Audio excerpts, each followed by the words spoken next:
Dans la vidéo qui va suivre, je partage avec toi plusieurs astuces, plusieurs pratiques, plusieurs choses à mettre en place avant de débuter une culture sur sa parcelle en Côte d'Ivoire. Principalement, ça sera sur les BPA, les bonnes pratiques agricoles. Je vais partager avec toi 2 bonnes pratiques avant de semer ta première graine. C'est juste après cette vidéo.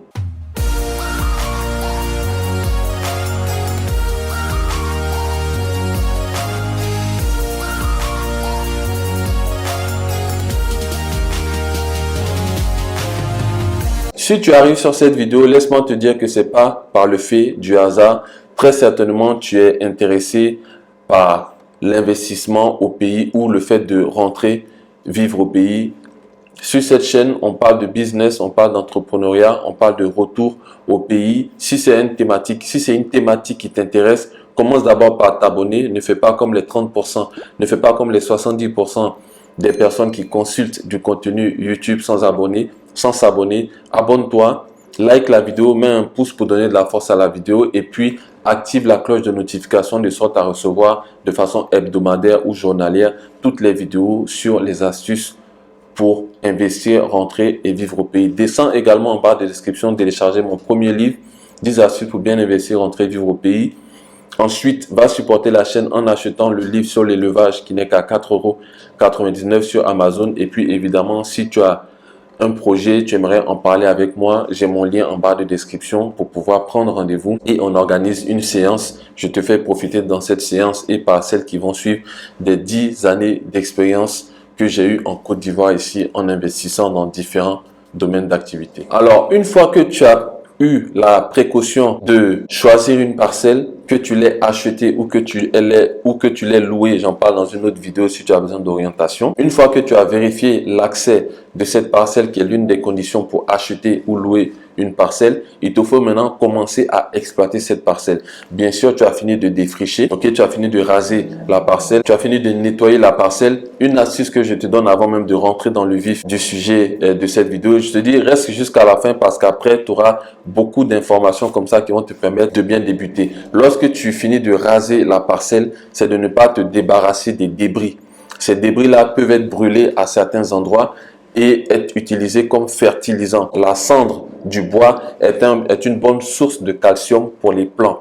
Vous remarquerez que dans une exploitation, là où des végétaux ont été brûlés, les plantes qui poussent autour ont tendance à mieux réussir qu'ailleurs. C'est parce que cette cendre-là, ce bois calciné, brûlé, vient fertiliser le sol et apporte une bonne source de calcium à toutes les plantes qui seront autour de ces débris-là. Comme je disais tantôt, tu as fini de défricher, tu as fait des tas que tu as brûlés de part et d'autre. Il te faut maintenant commencer à exploiter ta terre, à exploiter ta parcelle. La majeure partie du temps, tous les porteurs de projets dans l'agriculture partent avec une idée très précise de ce qu'ils veulent faire. C'est une très mauvaise manière de débuter dans l'agriculture.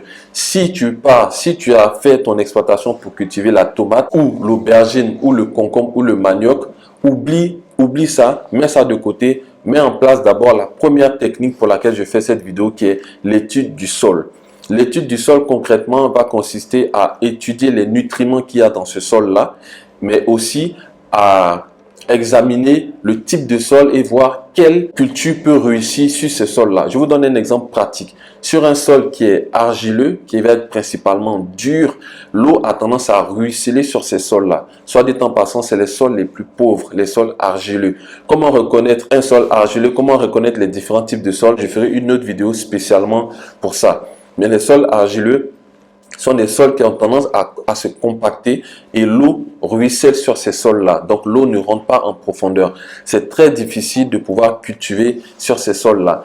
Une astuce que je te donne au passage, je te dis, je vais t'en donner plein dans cette vidéo. Prends le temps de les noter. Jusqu'à la fin, tu seras vraiment prêt à débuter. Ces sols-là, ce qu'il faut faire, il faut le remuer de sorte à ce qu'il soit meuble. Voilà, ou alors faire des ajouts de terre que vous irez chercher ailleurs pour pouvoir l'enrichir. Donc les sols argileux sont les plus pauvres parce qu'ils ont tendance à se compacter rapidement. Donc l'eau va ruisseler dessus. Si vous prenez ces genres de sols-là, il faut forcément les amender. Ensuite, il y a des sols qui sont sableux. Le sol sableux, lorsque vous le prenez dans la main, il a tendance à flétrir dans votre main.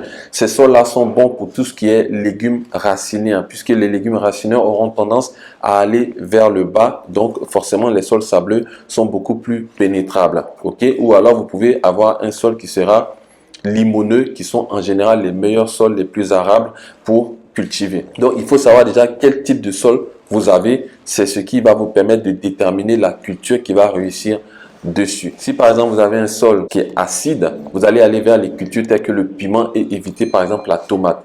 Si vous avez un sol qui retient beaucoup d'eau, vous allez éviter la tomate parce que la tomate n'aime pas avoir les pieds trempés. Ça, ce sont mes propres expressions. Ok, donc vous devez déjà savoir quel type de sol vous avez. Ensuite, faire un prélevé à 3 endroits différents de votre parcelle et l'emmener en laboratoire. Si ce n'est pas quelque chose que vous avez déjà fait, ne cultivez rien du tout, contactez-nous. On passe sur votre exploitation, on fait une visite de prospection et on vous donnera tous ces éléments-là pour que vous puissiez mieux débuter. Donc, vous faites un prélevé à 3 endroits différents.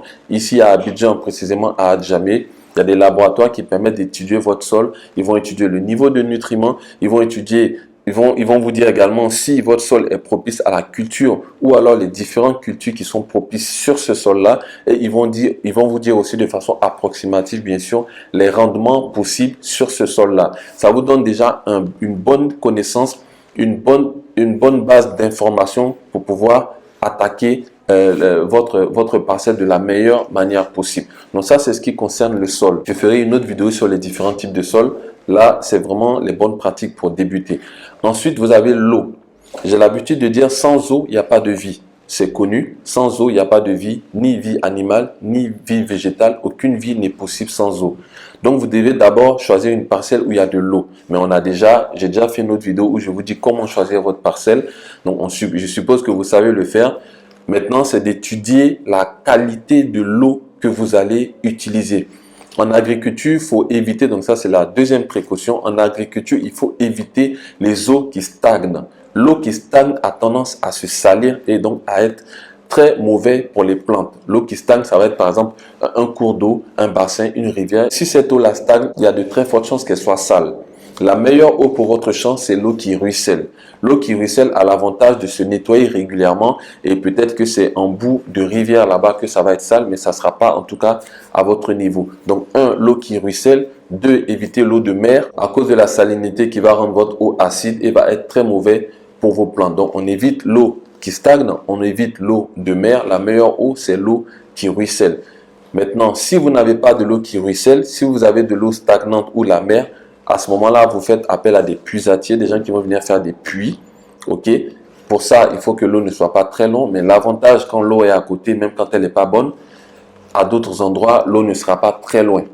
Donc, à ce moment-là, vous faites un puits, 1 mètre, 2 mètres, 3 mètres, vous allez trouver de l'eau qui sera de bonne qualité puisque filtrée par le sol. Ok. Et puis, l'excellence, c'est de faire un forage qui va aller chercher l'eau dans la nappe phréatique, qui sera une eau pure, la meilleure eau possible pour la culture, au-dessus même de l'eau de Sodeci. Si vous êtes en zone urbaine, vous allez avoir accès à l'eau de Sodeci. C'est pas la fin du monde, c'est quand même une eau qui est bonne, sauf que peut-être que c'est le niveau de calcaire qui va un peu fatiguer vos plantes, mais on peut faire des amendements avec les nutriments par la suite. Mais là, on est dans le cadre d'une forêt, donc vous allez avoir accès à soit de l'eau de la nature ou alors l'eau qui va se trouver en dessous. Donc vous prenez cette eau là, ok, une fois que vous avez identifié la bonne eau, vous la prenez parce que cette eau là également doit être étudiée en laboratoire également, tout simplement pour étudier le pH. Le pH qui va être soit basique au-dessus de 7, soit acide en dessous de 7 ou neutre à 7. Ok. Si le pH est trop élevé, ça va affecter le pH de votre plante qui va se comporter de façon différente. Si le pH est trop bas, idéalement, il faudrait un pH qui soit neutre, soit qui n'ait aucun impact sur votre plante. C'est pas évident, c'est pas facile, mais il y a une possibilité lorsque votre eau est trop acide ou trop basique. Il y a des solutions dans le marché, dans le commerce qui existent pour justement pour modifier cette eau-là, pour améliorer cette eau-là, pour qu'elle soit le plus compatible à vos plantes. Donc les deux facteurs à surveiller, c'est le sol, le type de sol, les nutriments qu'il y a dans le sol, le niveau de fertilité du sol et le type de sol qu'il faut qui soit le plus propice pour la plante, pour la culture que vous voulez faire, et après la qualité de l'eau et également le contrôle du pH de l'eau. Ne partez pas avec une idée reçue sur la culture que vous voulez faire. Lorsque vous entamez une parcelle, lorsque vous débutez sur une parcelle, ouvrez votre esprit, faites ces différents prélevés-là, emmenez ça en laboratoire. C'est le laboratoire qui va vous dire quelle culture vous voulez faire. Donc, votre but principal, je suppose, c'est de gagner de l'argent, pas forcément de faire une culture particulière. En tout cas, moi, quand je me lance dans l'agriculture, à moins que vous ayez un marché déjà ouvert pour une culture particulière. Par exemple, quelqu'un pourrait trouver opportun de cultiver du poivre, ok, parce qu'il a déjà le marché en Europe. C'est bon. Ça voudrait dire que vous avez déjà vendu avant de cultiver. À ce moment-là, avant d'acheter ou de louer votre terre, vous faites d'abord les prélevés, vous allez en laboratoire. Une fois que vous avez les résultats, à ce moment-là, vous achetez ou vous louez. Bien évidemment, puisque vous êtes parti sur une culture bien précise. Moi, pour la petite histoire, j'ai perdu beaucoup d'argent comme ça à kilomètre 50 dans un village qui s'appelle Honorico, où je suis passé au départ, j'ai fait 3 cultures, concombre, poivron, piment. Tout a échoué, sauf le concombre qui m'a permis d'avoir un panier. Et comme c'était les prémices, j'ai donné ça au chef du village. Du coup, moi-même, je n'ai rien eu de ces parcelles-là. Ensuite, on est parti sur une autre parcelle où on a fait d'abord du maïs, échec, du riz, échec. Et finalement, on s'est rendu compte qu'on allait faire du manioc parce que rien ne réussissait dans cette zone. Donc, je suis passé de location en location, de technicien à technicien, d'engrais à engrais. Évidemment, quand ça ne marche pas, on se dit que plus on met des moyens, plus ça va réussir. Et plus tu mets des moyens, plus tu perds de l'argent parce que tu n'as pas respecté au départ les bonnes pratiques agricoles. Si vous avez une parcelle et que vous voulez que des personnes qui ont à peu près 10 ans d'expérience dans l'agriculture vous assistent, je peux envoyer une équipe qui va faire une visite de prospection sur votre site. On va faire les prélevés nécessaires, on va faire les analyses nécessaires et on va vous conseiller, vous accompagner sur la bonne culture à faire pour réussir dans l'agriculture. Nous pouvons également vous former si vous le souhaitez. Si vous avez aimé cette vidéo, si elle vous a édifié un tant soit peu, vous a donné plus de connaissances, n'oubliez pas de mettre un pouce, ok? C'est important pour les signaux, pour booster l'algorithme YouTube. Partagez également la vidéo, n'hésitez pas à laisser des commentaires, ok? Peut-être que vous avez des questions, peut-être que vous avez des interrogations, peut-être qu'il y a des axes que je n'ai pas abordés. Je pourrais faire une autre vidéo sur ça afin que vous puissiez grandir dans votre projet. N'éteignez pas Joël Anani pour la chaîne Astuces du pays. À la prochaine astuce.